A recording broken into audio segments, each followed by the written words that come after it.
It was an early morning train to Luton Airport where we were clearly feeling very festive, as you can tell from the decorations.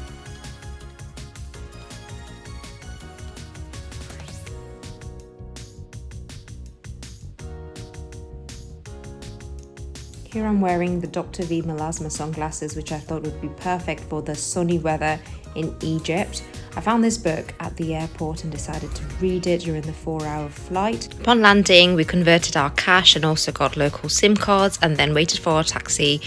Once we got off at our hotel, we went for a little walk around the local area to find somewhere to eat. It was already really late at night. I had accidentally left my phone in the taxi, so that was a whole ordeal. At this point, I was just so hungry. We just walked past a random little cafe. The guy outside just called us in and I couldn't resist. I just went in. Surprisingly, the food was actually not half bad considering it was like 11:30 at night.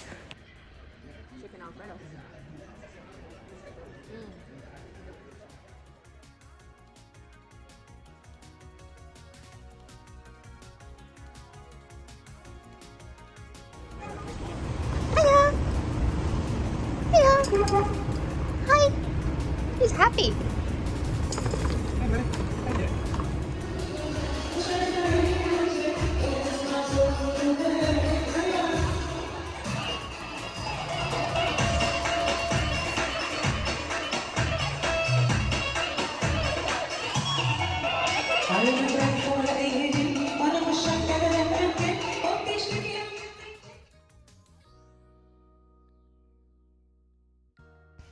We got very lucky to get this stunning top floor room that actually had an adjoining living area, a little mini kitchen.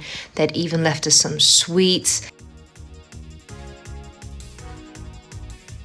The best part about this room at the Pyramid Hotel at Cairo was that the bed was overlooking the River Nile, and right in front of the bed there was the balcony which stretched out all across the whole studio, and we got a stunning night view of the entire city and of course the Nile itself.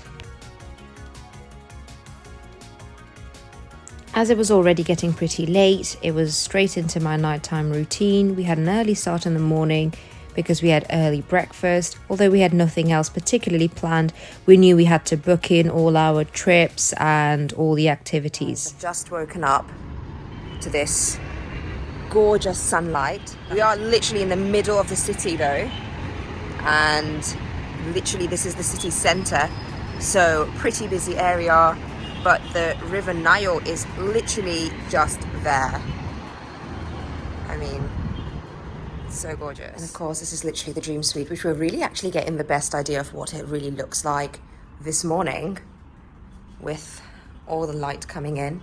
I love windows, obviously. I love lots of sunlight. This is an east-facing hotel, so literally the sun rises at this end.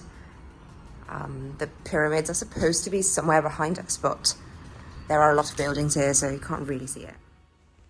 Next, it was breakfast time. It was spilling with people. They had lots of local cuisines available, lots of food that I'd never tried before, lots of aubergine, lots of variations of things to eat with bread. And yeah, I think I definitely overate at this stage. As expected, after a heavy breakfast, you need a nap, and I was already sleep deprived.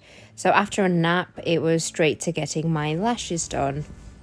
So it's day one in Cairo, and I'm clearly, as you can see, very puffy on the face. So I'm going to get my lashes done locally, and yeah, so you're going to be coming to join me to get my lashes done. I mean, why come to Egypt? Get your lashes done, right? We found a local lash artist who was very, very close to our hotel, about 12 minutes by drive. But unfortunately, we ended up waiting for a long time for our taxi to arrive. We missed our first taxi. He had taken a wrong turn, and then we got stuck in traffic. And we were stuck in traffic for 45 minutes. Hi guys, I'm here in Egypt. I'm going to get my eyelashes done with Hiba.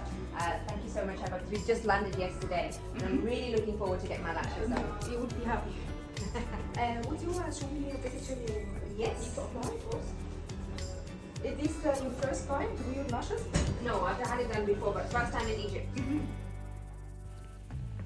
My lash artist did a fantastic job of my lashes, and after lashes we just nipped to some local shop and then found a desi place to actually eat some desi food.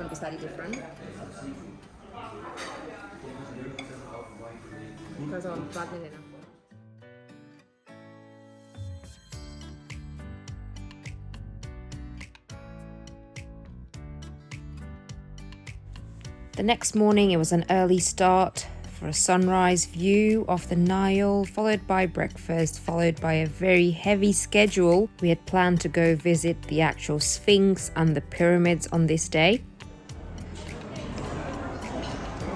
What is it? This one tastes just like shot. You need to try it. We'd got a special tour guide and a cab to get us from Cairo to Giza, which is about 45 minutes drive. As you can see, the landscape really starts changing and there's a lot of sand in the distance. Very good. We're going to see the actual pyramids now. I've been trying to keep a lookout for the actual pyramid itself. I'm getting excited to actually approaching the sand and stuff. So, yeah. I think the first time you see the actual pyramids is quite a shock to your system, and it feels really surreal to see it so close up. I was of the perception that I was going to be absolutely boiling, but I ended up having to wear 2 layers. It wasn't actually that hot. It was quite pleasant weather, but actually as it was so early in the morning, we actually had to layer up, and it was quite windy as well. This is our guide Rania. If I could do anything differently, I would probably dress more functionally because there's a lot of walking, a lot of climbing, and especially when you're going inside the pyramids, you have to dress very functionally. I would probably be carrying less as well. It would make my life a lot easier. I'm wearing actually some very unfancy boots underneath my fancy dress, and obviously carrying this ugly bag, not looking the part at all. At this point, we decided we wanted to go inside the pyramid. This is the sarcophagus where the tomb essentially is. It's very, very hot in here. And actually getting up and down inside the pyramids is very claustrophobic, very hot. You have to hold a certain position. It's quite a surreal experience, actually. It just feels like you're inside a building site. After this, we drove off to another location where we were going to do the camel ride. All of these activities are usually done at a certain distance from the pyramids so as to get the best view. As you can tell, up close to the pyramids, you can't always get the best view for pictures. So there's lots of locations around and a bit further away from the pyramids just to get the best view of all of the 9 pyramids, or at least the 3 big ones. Unfortunately, here we did get heckled quite a lot by a lot of the vendors to try and get a camel ride. We'd already pre-booked our camel ride with a camel called Bob Marley and one called Minnie Mouse. What should I do with this one? Should I leave it with the... I No, don't need there's a pocket.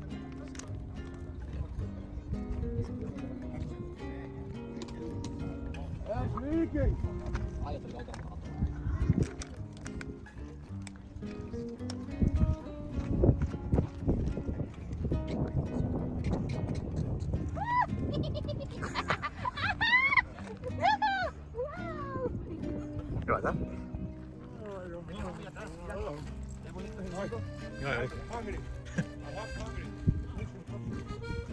Hey, bye bye, see you tomorrow. Ciao.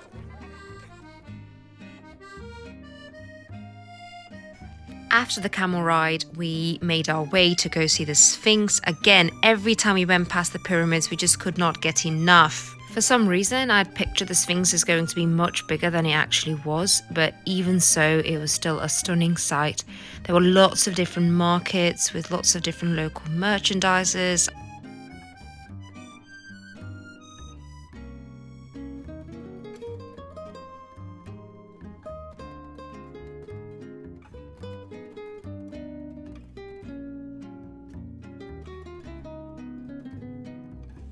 And there is the infamous nose of the Sphinx, which, contrary to popular belief, actually just fell off because of weathering.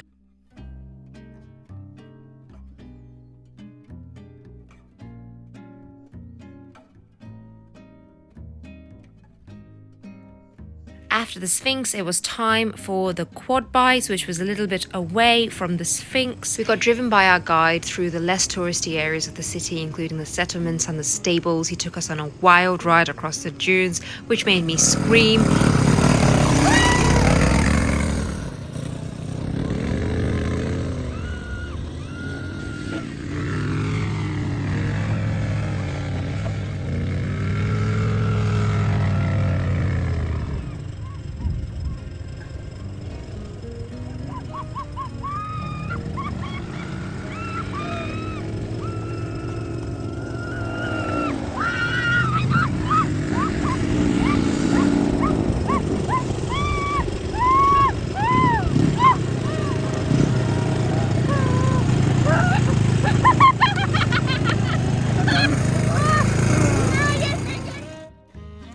Next stop was food, which was also included in our tourist package.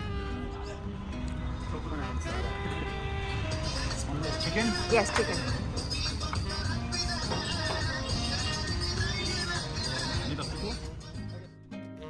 We had the grand idea straight after lunch to make it back to our hotel, quickly get ready, get changed, and in the heavy evening traffic of Cairo, to make our way to the Khan al-Khalili market, which is one of the busiest and largest markets ever. These are like the symbols for belly dancing. She loves this, by the way. She loves putting it on like... Yeah, so you put it on that and you burn it. yeah, she loves doing that.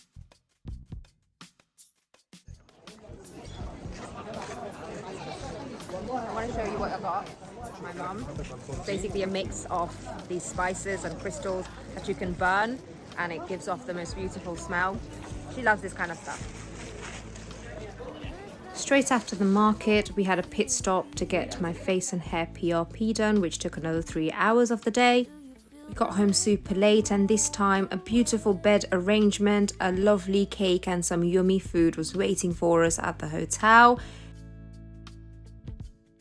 The next morning I decided I wanted to wear a sari to breakfast and for the rest of the It's the day. first day I'm wearing a sari in Egypt, and I'm trying for the first time this thing called full medal, which I've seen in the menu a few times. I've literally never tried it, so I've got to try it. It's supposed to be beans.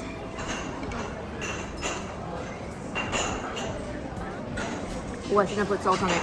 I put extra salt, I don't think I needed to. Uh-oh. There's this other version of it, which is kind of like a soupy version. Tastes like chaat, but like soupy chaat.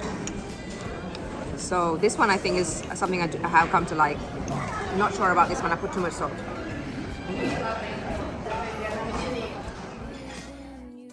The whole point of wearing a sari in Egypt was to get people's reactions, and I really did get a lot of reactions on this trip wearing a sari. Yes. Welcome. Welcome to the whole country. You are here? Yes, it is.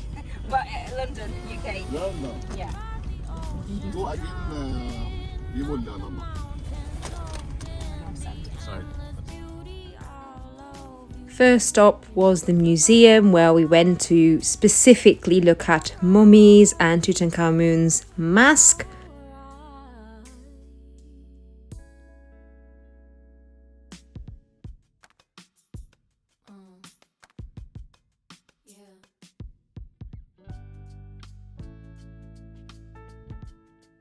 Can you see the vision?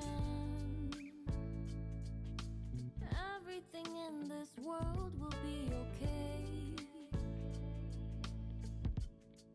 Can we be together? I had a fun time capturing people's reactions of me wearing a sari in a museum, and some people actually confused me for a Bollywood actress and wanted to come and take a picture with me, which was an interesting experience in itself. Reaching for something within you. I know you feel this movement right here. You just be vibing, reaching for something within you. Nights in California, fly passing homes, yeah, right by sunset colored skies. After the museum, we went to see some local architecture, including this gorgeous mosque, which was right opposite Khan el Khalili market.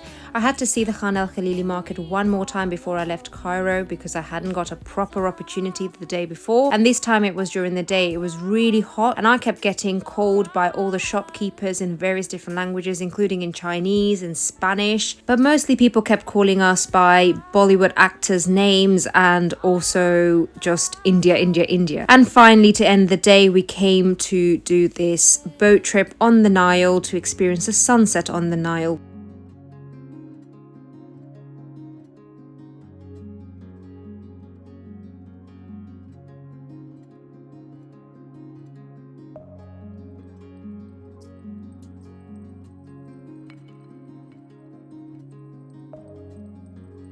Go on. Go on, hold, step. There you go. This was by far the best part of Cairo. It was so tranquil, so peaceful. You couldn't smell the horrible fumes of all the cars. You couldn't even hear the noisy traffic. It was just so perfect. And we had the whole boat to ourselves. It was one of the best experiences of the whole trip. It's the kind of Bollywood moment that makes wearing a sari completely worth it. So you can stand at the end of the boat and allow the wind to catch your sari and allow it to waft in the air as you're feeling the cool river breeze and watching the beautiful sun set behind some silver buildings in the distance.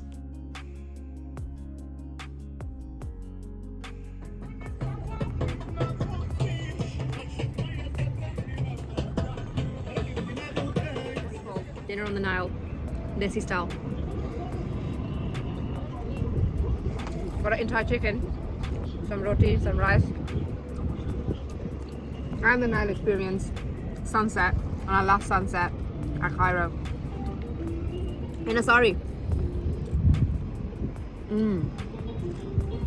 It's quite nice actually.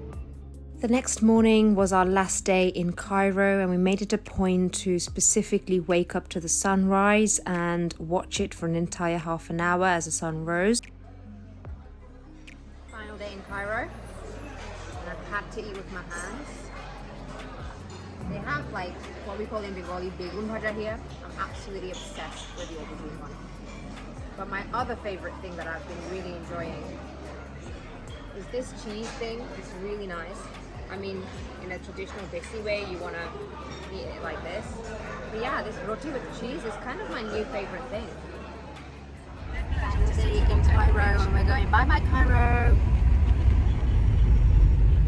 And that was our 4 days in Cairo before we headed off for a more relaxing part of our trip, which was going to be at Hurghada, barely an hour's flight away. Thank you for watching and make sure you stay for part 2 of our Egypt trip. See you soon. Bye.